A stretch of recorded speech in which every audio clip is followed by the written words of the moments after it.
Në seancën e nesërme të Kuvendit të Kosovës, në të cilën do të bëhet zgjedhja e presidentit të ri të Republikës, dy kandidat për këtë post vijnë nga PDK-ja. Janë kryetari i kësaj partie Hashim Thaçi dhe deputeti i PDK-s Rafet Rama, duke u thirrur në rregulloren e punës së Kuvendit të Kosovës.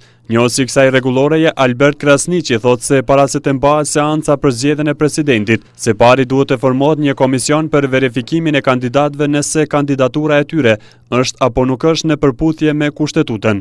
Nëse plotësojnë kriteret kushtetuese të cilat janë të parapara, atëherë duhet të konstatohet nëse Kuvendi ka korumin prej 80 deputetëve, minimalisht prezent në sallë në mënyrë që të nisin procedurat e tjera të votimit. Gjithashtu kërkohet që minimalisht të jenë të hedhura në kutinë e votimit 80 vota, pra 80 deputet të ketë marrë pjesë në votim, dhe nëse njëri prej këtyre dy kandidatëve arrin që të sigurojë 80 vota, atëherë zgjedhet nga ai moment president dhe zgjedhja nuk në kupton edhe me njëherë hyrje në fuqi të mandatit, për shkak se duhet pritur deri me 7 prill kur duhet të përfundojë mandatit dhe me aktin e betimit, pastaj fillon edhe mandati i presidentit të ri. Duke komentuar pengimin eventual nga opozita të seancës në të cilën pritet të zgjedhet presidenti i ri i Kosovës, Albert Krasniqi thotë se kryetari i Kuvendit Kadri Veseli ka të drejtë të suspendojë deputetët të cilët shkelin rregulloren e Kuvendit me veprimet e tyre brenda në sallë.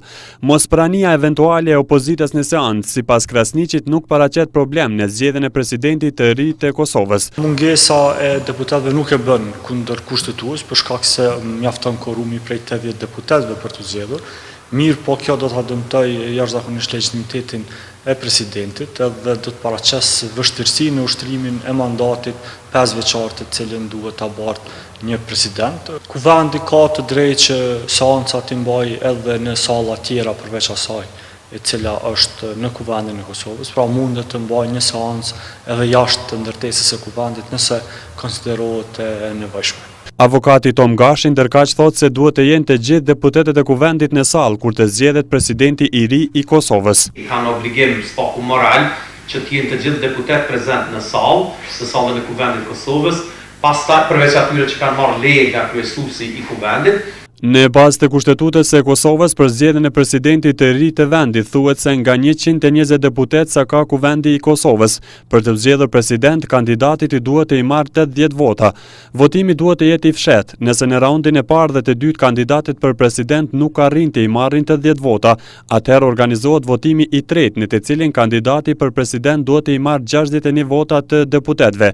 Nëse as në votimin e tretë asnjëri kandidat nuk merr votat e mjaftueshme për të u zgjedhur president i Kosovës, atëherë shpërndahet Kuvendi dhe shpallen zgjedhje të reja, të cilat duhet të mbahen brenda 45 ditësh. Nëse Hashim Thaçi zgjedhet president i Kosovës, atëherë ai duhet të jap dorëheqje nga posti i të parit të PDK-s, pasi kushtetuta nuk e lejon që presidenti të mbajë post tjetër.